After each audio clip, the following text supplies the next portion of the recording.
7장 재고자산 및 유가증권의 평가에 대해서 볼 거예요. 자, 첫 번째는 재고자산이에요, 여러분.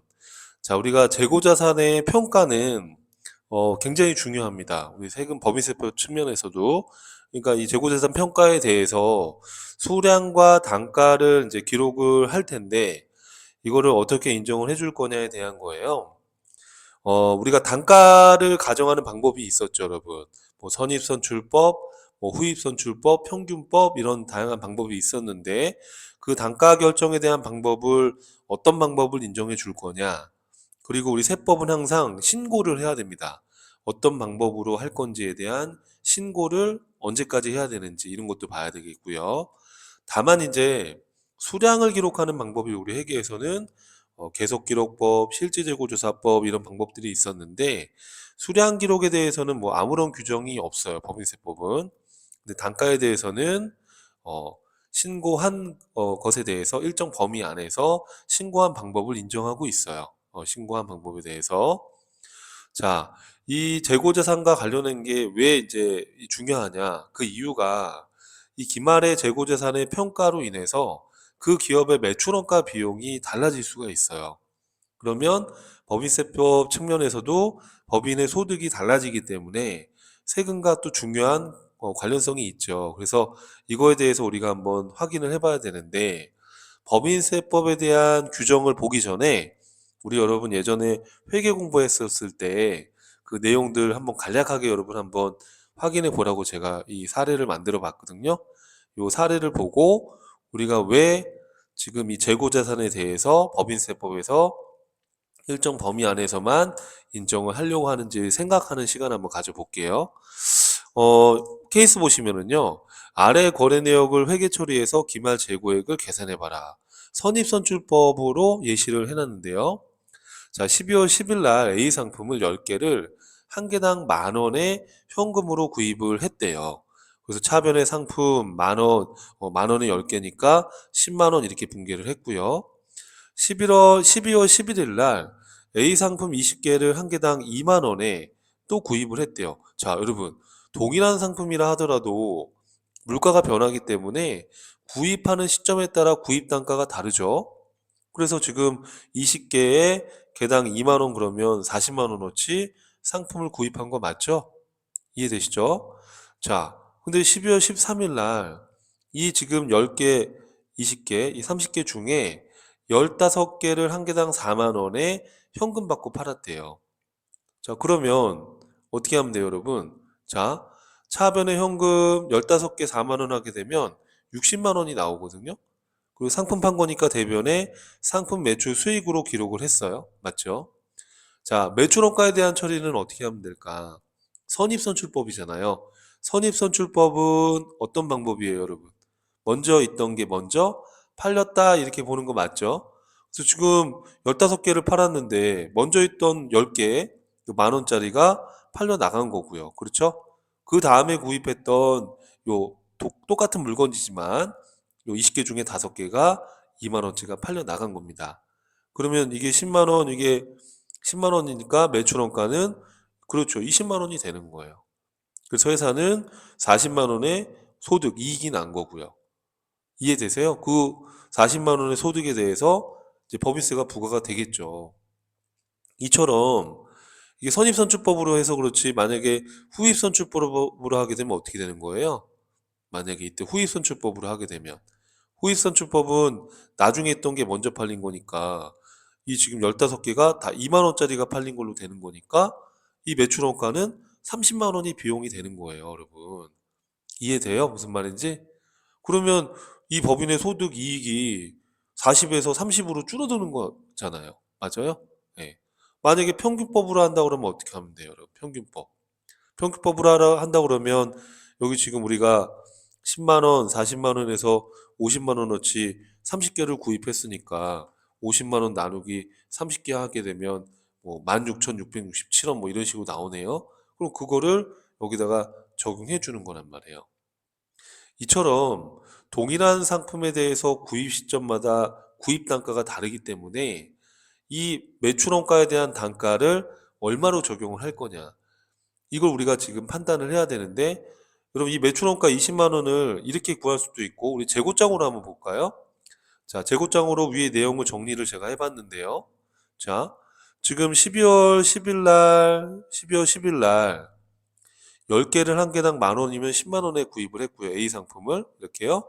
또 똑같은 거 12월 11일 날 20개를 2만 원에서 40만 원에 지금 구입을 했어요. 그럼 총 매입한 게 50이잖아요. 근데 지금 매출원가를 선입선출법으로 하게 되면 먼저 있던 만 원짜리 10개 나가고 15개 팔았으니까 5개는 그 다음에 매입한 단가 2만 원이 적용돼서 10만 원, 10만 원에서 20만 원의 매출원가가 지금 반영이 된 거예요. 맞아요, 여러분? 그럼 우리가 이거를 이렇게 산정해도 되고 아니면 이렇게 해도 되는 거 아닙니까? 자, 50만 원 매입을 했는데요. 지금 기말에 20만 원 팔려 나갔으니까 30만 원이 남았으니까 나머지 20만 원이 매출원가다 그렇게 산정해도 되는 거죠. 그러니까 결국에는 이 기말에 남아있는 재고 금액이 얼마냐에 따라서 이 매출원가가 달라지는 것이죠. 그렇죠? 그러니까 우리는 이 기말에 남아있는 30만 원에 대해서 이 15개 수량에 대해서 이 단가를 우리는 평가를 해봐야 되는 거예요. 근데 이 평가에 따라서 이 금액에 따라서 매출원가 비용이 달라지니까 법인세법에서도 이거를 제한적으로 인정을 하고 제한적으로 신고하면 인정해 주겠다는 거예요. 이해돼요, 여러분? 무슨 말 하고자 하는지?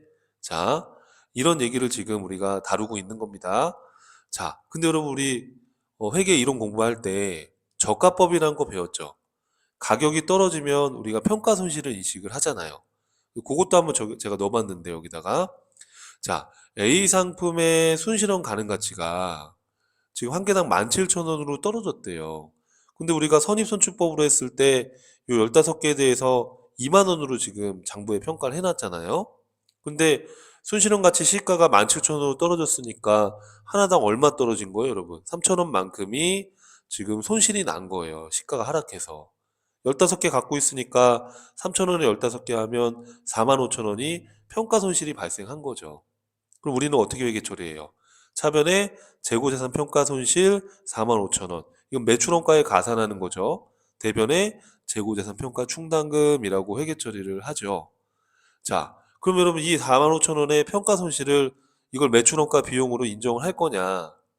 할 것 같아요? 안 할 것 같아요, 여러분? 법인세법에서. 신고하면 인정해 줍니다. 신고하면, 신고 안 하면 이건 송금 불산입되는 거예요. 그래서 항상 신고를 해야 되는 거예요. 알겠죠? 저가법으로 하겠다라고 신고하면 인정해 주는 거예요. 자, 이처럼 우리가 이 간단한 사례를 통해서 봤듯이 이 재고자산의 평가와 관련해서는 이걸 얼마로 평가하느냐에 따라서 이 매출원가 금액이 달라지고 저가법으로 하냐 안 하냐에 따라서 이 손실을 인식할 수도 있고 안 할 수도 있다는 거예요. 그래서 일정 범위 내에서 신고하면 인정해 줄게라는 거예요. 법인세법의 기본 취지는 최대한 회계 내용을 수용해 주는데 법인세법에서는 일정 범위 내에서 신고하면 인정해 줄게. 지금 이런 얘기를 하고자 하는 겁니다. 자, 이 사례에서 보시면 자, 매출원가는 24만 5천 원이 되는 거죠. 20만 원이 매출원가고 평가 손실도 매출원가에 가산되는 거니까 이 4만 5천 원까지 하면 24만 5천 원이 매출원가. 남아있는 기말 제품은 30만 원 평가했지만 4만 5천 원만큼 가치가 줄었으니까요. 요거 빼면 25만 5천 원이 기말 상품 재고로 된 거예요. 저가법 평가를 했기 때문에 이해하시겠죠, 여러분? 그 이 두 숫자 더하면 얼마가 돼요, 이게? 그렇죠. 이게 50만 원이에요. 그러니까 우리가 하고자 하는 얘기는 재고 자산에서 하고자 하는 얘기는 이 50만 원 중에 비용 처리해야 될 게 24만 5천 원이고 기말에 남아 있는 상품 재고가 25만 5천 원이다. 그래서 이 25만 5천 원을 평가해야지만 나머지가 24만 5천 원이 비용화 되는 거죠. 이게 지금 비용으로 지금 다 연결되어 있기 때문에 이 25만 5천 원이라는 이 재고 자산의 평가에 대해서 엄격하게 법인세법은 규정을 하고 있다. 이렇게 여러분이 내용을 짚고 들어가 주면 되는 겁니다. 이해되시죠? 여러분 회계에서 공부했던 내용 좀 정리가 되었나요? 자, 그러면 법인세법상의 규정은 어떻게 되어 있는지 같이 한번 보시죠. 자, 우리 재고자산은 우리가 방금 봤던 것처럼 다양한 이런 단가 결정 방법을 우리가 두고 있죠. 하지만 법인세법은 인정하고 있는 방법이 있어요. 그래서 그 인정하는 방법 내에서 신고를 하면 허용을 해주겠다라는 거예요. 결론적으로. 그래서 법인세법에서 이런 우리 선입선출법, 또 후입선출법, 평균법 이런 다양한 원가 가정을 인정하고요. 저가법도 신고하면 인정하겠다라는 취지입니다. 원가법은요. 자, 공정가치로 평가하지 않는 방법이죠. 그렇죠? 저가법은 시가, 손실은 가능 가치로 평가해서 가격이 떨어졌을 때 평가 손실을 우리가 잡는 게 저가법이고요. 자, 원가법에 대해서는 우리가 개별법, 구입 가격표를 붙여서 하나하나 관리하는 개별법, 선입선출법, 먼저 있던 게 먼저 팔렸다. 후입선출법, 나중에 들어온 게 먼저 팔렸다.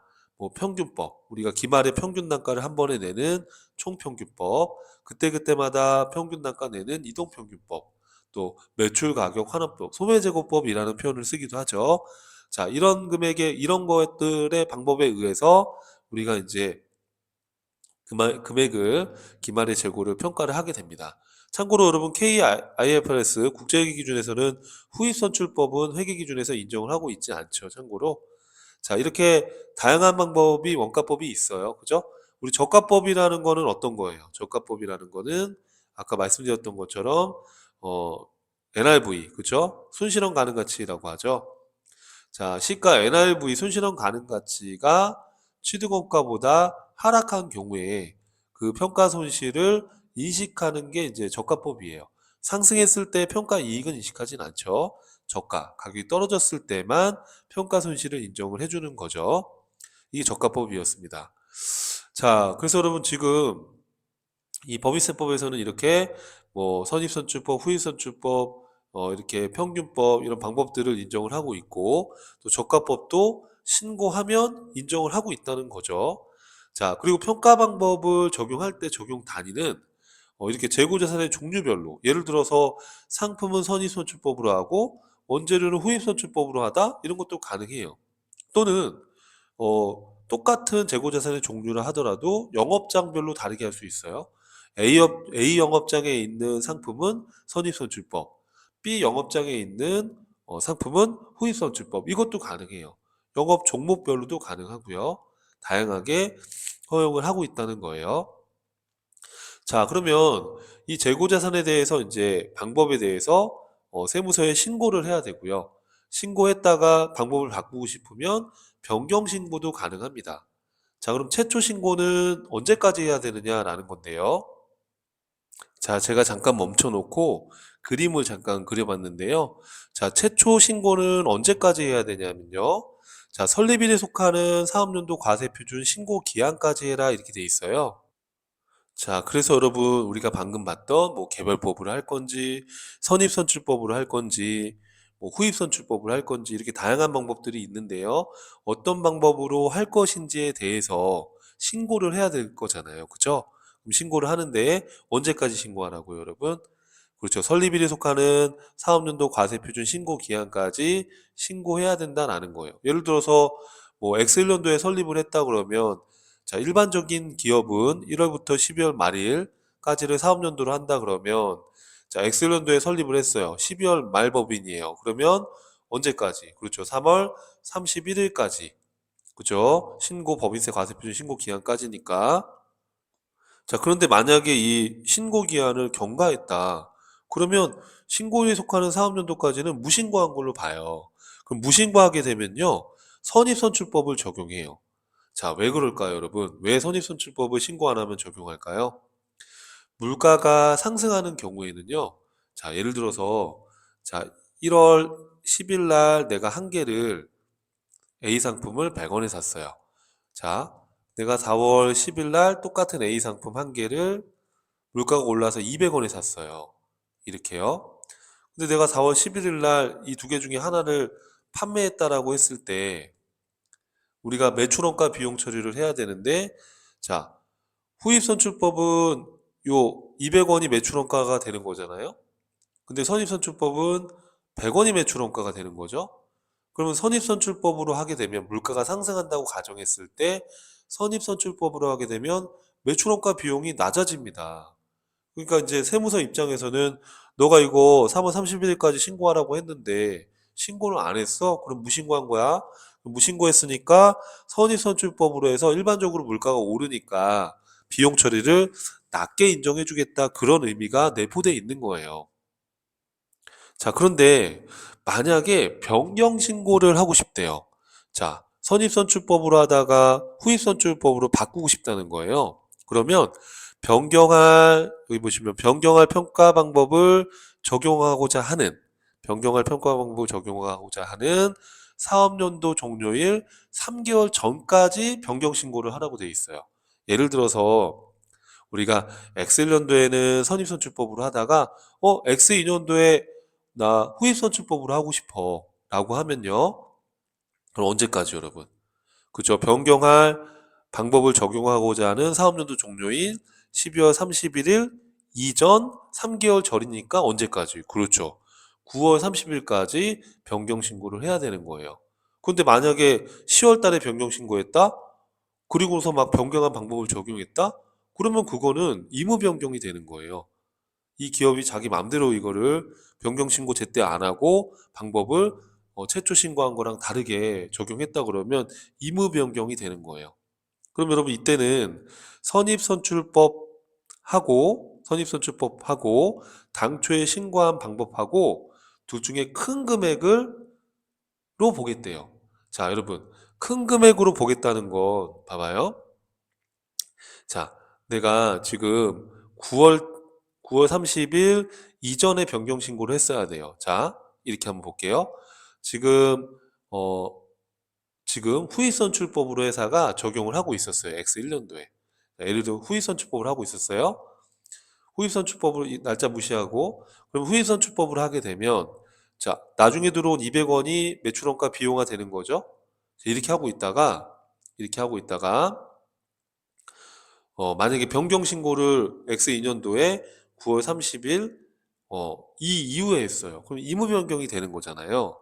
그럼 당초에 신고한 요 200원하고 선입선출법하고 둘 중에 큰 금액을 기말직으로 보는 거예요. 큰 금액을.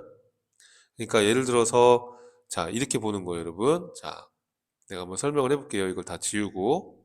자, 요거를 자, 보시면 자, 지금 우리가 만약에 요 요거는 지울게요. 헷갈리니까. 자, 이런 상황이라면 자, 한 개가 100원에 샀고 한 개를 나중에 200원에 샀는데 자, 만약에 우리가 후입선출법으로 하게 되면 기말에 남아있는 재고가 100원이 되는 거죠. 후입선출법으로 하게 되면. 그렇죠? 왜냐하면 먼저 있던 요 200원이 팔려 나가니까 남아있는 건 100원이 되는 거예요. 그렇죠? 선입선출법으로 만약에 하게 되면 남아있는 재고는 200원이 되는 거예요, 이렇게. 그럼 우리가 남아있는 재고 둘 중에 이걸 큰 금액으로 한다 그러면 200원이 되겠죠. 그럼 남아있는 재고를 200원으로 하게 되면 매출원가는 100원이 되는 거잖아요. 그러니까 우리 세무사 입장에서는 만약에 의무 변경을 했다 그러면 선입선출법하고 당초에 신고하고 한 거하고 둘 중에 큰 거를 기준으로 해서 기말 재고를 높게 기록을 해서 매출원가 비용을 낮게 처리할 수 있게끔 하겠다는 거예요. 그러니까 비용을 낮게 보고하게끔 만들어서 소득이 커지게끔 해주는 거죠, 이렇게. 그래서 무신고했다 그러면은 일반적으로 물가가 오른다 그러면 선입선출법이 기말재고가 크게 보고되잖아요. 먼저 있던 100원이 팔리면 200원이 기말재고로 남게 되니까 기말재고를 큰 걸로 보고할 수 있게 해서 매출원가를 낮게 보고하게끔 규정을 해 놓은 겁니다. 의무 변경했을 때는 선입선출법하고 당초에 신고한 것 중에 이렇게 큰 걸로 해서 기말재고를 높게 기록해서 매출원가가 낮게 처리될 수 있도록 비용이 낮게 보고될 수 있도록 규정을 해 놓은 거예요. 이해하시겠죠, 여러분? 참고로 매매 목적용 부동산은 개별법으로 합니다. 무신고했을 때. 근데 뭐 이건 시험 목적상 중요성은 크지 않으니까 참고하시면 될 것 같아요. 의무 변경했다 그러면 이게 매매 목적용 부동산이었다 그러면 개별법과 당초 신고한 것 중에 큰 금액입니다. 그래서 이런 매매 목적용 부동산이 아니라면 무신고했을 때는 무슨 법? 선의선출법. 의무 변경했을 때는 선입선출법하고 당초 신고한 거랑 둘 중에 큰 금액을 기말재고로 평가해서 매출원가 비용을 낮게 처리할 수 있게 해서 법인세를 많이 걷겠다는 의미가 내포되어 있다. 그렇게 여러분이 이해를 하면 되겠습니다. 이해되시죠, 여러분? 자, 그래서 이제 변경 신고 여기 또 적어놨는데 변경할 방법, 평가 방법을 적용하는 사업연도 종료일 3개월 이전, 그러니까 9월 30일까지 신고를 해야 되며, 그렇죠? 승인을 요하진 않는다 이렇게 돼 있어요. 참고로 우리가 이제 이 이후 강의에서 배우게 될 감가상각 방법을 변경하는 경우도 있는데요. 감가상각 방법을 변경할 때는 승인을 요하게끔 되어 있는데요. 이 재고자산에 대한 평가 방법을 변경하는 거에 대해서는 승인을 요하진 않습니다. 이해되시죠? 자, 그리고 신고 기한을 경과한 경우에는 종전 평가 방법을 적용해야 된다는 거예요. 자, 무슨 얘기냐? 자, X년도에 선입선출법으로 하다가 X2년도부터 후임선출법으로 하고 싶다라고 하면 9월 30일 이전에 평가 방법 변경 신고를 했어야 되는 거죠. 그런데 뭐 10월 달에 했다 그러면 이렇게 신고 기한을 경과했다 그러면 그때는 어떻게 해야 돼요? 종전에 사용하던 방법으로 해야지. 만약에 뭐 변경 신고 기한을 경과해서 신고했는데 변경 신고했는데 변경한 방법으로 한다 그러면 이거는 의무 변경이 되는 거예요. 무슨 말인지 이해되시죠, 여러분? 자, 이렇게 해서 여러분 정리를 해주시고요. 자, 그럼 재고자산과 관련된 세무 규정을 어떻게 할 거냐? 자, 요거 밑에 거는 여러분 요걸로 이제 설명을 한번 드릴 건데요. 자, 이렇게 이해하시면 돼요. 자, 우리 세무상, 세법상 재고자산의, 기말재고자산의 금액과 우리 BS, 재무상태표상의 재고자산의 금액을 비교해 보는 거예요. 그래서 만약에 재무상태표상의 재고자산 평가한 금액보다 세법상의 재고자산 평가한 금액이 더 크다 그러면요. 그때는 어떻게 해야 돼요?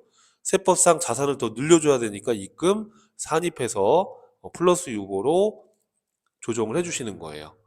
이해되시죠? 자, 만약에 세무상 재고자산이 우리 재무상태표의 재고자산보다 작아야 된다 그러면 어떻게 하면 돼요? 자, 쉽게 말하면 우리 세무상 재고자산의 평가 금액이 작아야 된다? 그러면 이걸 마이너스 해야 되니까 송금 산입에서 요 세모는 마이너스 표시입니다. 마이너스 유보로 인식을 해주시는 거예요. 그런데 여러분 재밌는 거는 차기 세무 조정을 할 때는요. 재밌는 건요. 차기에는요. 지금 이렇게 조정한 요 금액이 차기에는 무조건 반대로 추인이 돼야 돼요. 차기 년도에는 어떻게 해야 된다고요? 무조건 반대의 세무 조정으로 이렇게 추인이 돼야 돼요.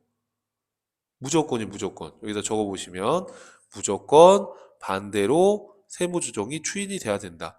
선생님 왜 무조건입니까? 자, 이걸 이해시켜 주기 위해서 제가 사례를 여기다 적어 놨어요.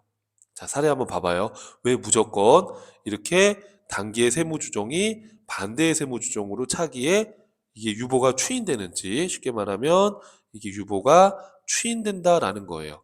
자, 그 이유를 내가 설명해 줄게요. 자, 여러분 봐봐요.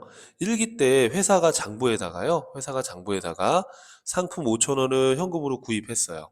괜찮으시죠? 자, 근데 이 중에 기말의 재고가 1,000원이 남았대요. 평가 방법을 적용해서 했더니 그러면 우리는 상품 4,000원, 차변의 매출원가 비용 처리하는 거 이해되시죠? 자, 근데 여러분 법인세법에서는 상품 5,000원 산 거는 똑같아요. 그런데 법인세법상 평가 방법에 의해서 기말 재고를 평가했더니 기말에 남아있는 재고가 1,200원이에요. 1,200원이에요. 장부상이 아니고 여러분 이제 요거는 이제 세법상 기말 재고예요. 자, 세법상 기말 재고가 1,200원이에요. 그러면 여러분 5천원에서 1,200원이 남았으니까 매출원가는 3,800원이 돼야 되는 거 맞죠? 자, 그럼 이제 비교해 봐요. 자, 회사는 비용을 4,000원 처리했는데 세법은 비용이 3,800원이니까 어떻게 해요? 송금, 불산입, 이 재고 자산에 대한 차이니까 유보입니다. 그래서 플러스 유보로 200원 이렇게 세무 조정했습니다. 이해되죠? 자, 그럼 여러분 이게 이익이 때 이 남아있는 재고 1,000원이 팔려 나갔다고 한번 가정해 봐요. 자, 전년도의 기말 재고는 그 다음 연도에 기초가 돼서 기말의 다음 연도에 다 매출원가화로 들어갈 수밖에 없죠. 그렇잖아요. 전년도의 기말은 다음 연도에 기초 재고가 되니까 올해 기초재고는 어차피 다 팔려 나간 걸로 처리가 된단 말이에요. 그죠? 그러니까 결국에 2,000원은 매출원가화 되는 거예요. 그 다음 기수에는. 자, 그러면 우리 다음 2기 때는 1,000원의 매출원가 처리했는데 우리 세법상으로 매출원가는 얼마가 돼야 돼요? 그렇죠. 1,200원이 돼야 되는 거죠. 자, 그럼 어떻게 하셔야 돼요, 여러분? 회사가 비용 처리한 거는 1,000원인데 법인세법상 비용은 1,200원이니까 어떻게 해요? 송금, 산입, 재고자산 감액해야 되는 거니까 200원만큼 마이너스 유보. 그래서 1기 때 플러스 유보가 2기 때 마이너스 유보로 어떻게 돼야 되는 거예요? 그렇죠. 무조건 추인돼야 되는 거예요. 왜냐하면 1기 때 기말재고는 2기 때 판매가 될 거기 때문에. 이해돼요? 무슨 말인지 여러분? 그래서 여러분 이거를 이해를 해야 됩니다. 재고자산과 관련해서 단기에 입금 산입한 건 그 다음 연도에 송금 산입으로 추인이 되는 거예요. 단기에 송금 산입한 건 그 다음 연도에 입금 산입으로 추인이 되는 거라고요. 이 사례 보면 금방 이해되죠? 자, 그럼 우리 케이스를 한번 볼게요. 자, 케이스입니다. 자, 회사는 이동평균법으로 평가해 오던 재고자산의 평가 방법을 총평균법으로 변경한 후에 24년도에 재고자산과 관련된 세무조정 해봐라 이렇게 돼 있어요. 자, 24년도에 재고자산을 뭘로 평가했어요? 여러분 보니까 24년도에 자 지금 총평균법으로 변경을 했대요. 그러면 보니까 선입선출법에 의했을 때 기말재고가 8천, 총평균법에 의했을 때 기말재고가 5천, 이동평균법으로 했을 때 기말재고가 6천인데 그렇죠? 회사는 자 지금 총평균법으로 변경을 하고 총평균법으로 이동평균법으로 하다가 총평균법으로 할게요라고 변경을 하고 총평균법으로 장부에다가 기록을 해 놓은 거예요. 총평균법 5천으로. 이해됐죠? 자, 그런데 이 변경 신고를 언제 제출했습니까? 10월 25일 날 제출했어요. 자, 2024년도에 변경 신고 한다 그러면 언제까지 했어야 돼요? 24년도. 9월 30일 이전에 했어야 되는 건데 10월 달에 변경 신고를 했죠. 그럼 이건 변경 신고 경과한 변경 신고 기한 경과한 후에 한 거니까 이건 종정 방법인 이동평균법 6천만 원으로 여기다가 계상을 했어야 되는 거죠. 근데 변경 신고 기한 경과 후 신고해 놓고 이거를 변경 신고한 방법인 총평균법으로 장부에 계상해 놓은 거예요. 이건 우리가 의무 변경으로 보는 거예요. 의무 변경이면 기말재고를 최대한 크게 잡게끔 만드는 거죠. 그래서 선입선출법과 당초 신고한 것 중에 큰 거. 선입선출법으로 했을 때 지금 얼마죠? 8천이죠. 당초 신고한 게 얼마죠? 여기 6천이죠. 둘 중에 큰 거는 그렇죠. 8천이죠. 그럼 회사가 5천만 원 기록했다 하더라도 8천만 원으로 보겠다라는 거예요. 그럼 어떻게 해야 돼요, 여러분? 자, 회사는 5천만 원 기록했지만 기말 재고 평가액을 우리 법인세법은 의무 변경이어서 선입선출법과 당초 신고 방법 중에 맥시멈 큰 걸로 큰 금액이 얼마다? 8천으로 봐야 되는 거니까. 그럼 어떻게 해야 돼요, 여러분? 입금 산입 3천 입금 산입 3천만 원이죠. 여기 오탈자가 있네요. 3천만 원입니다. 입금 산입 3천만 원 유보 발생 이렇게 해서 세무 조정을 해 주셔야 되는 거예요. 이해되시죠, 여러분? 이렇게 정리 꼭 해주시고요. 자, 그래서 여러분 우리가 재고자산에 대해서 법인세법상 평가 방법을 어디까지 인정할 거고 무신고했을 때 어떤 방법으로 볼 건지 무신고했을 땐 선입선출법, 의무변경했을 땐 우리가 선입선출법과 당초 신고한 것 중에 큰 금액을 재고로 보겠다. 그러니까 여기서 핵심은 기말재고를 최대한 높게 평가해서 매출원가 비용 송금이 낮게 기록될 수 있도록 법인세법상 규정해 놨다라고 이해를 해도 괜찮습니다. 이해되시죠? 자, 오랜 시간 고생하셨고요. 다음 수업에서는 유가증권 평가에 대해서 보겠습니다.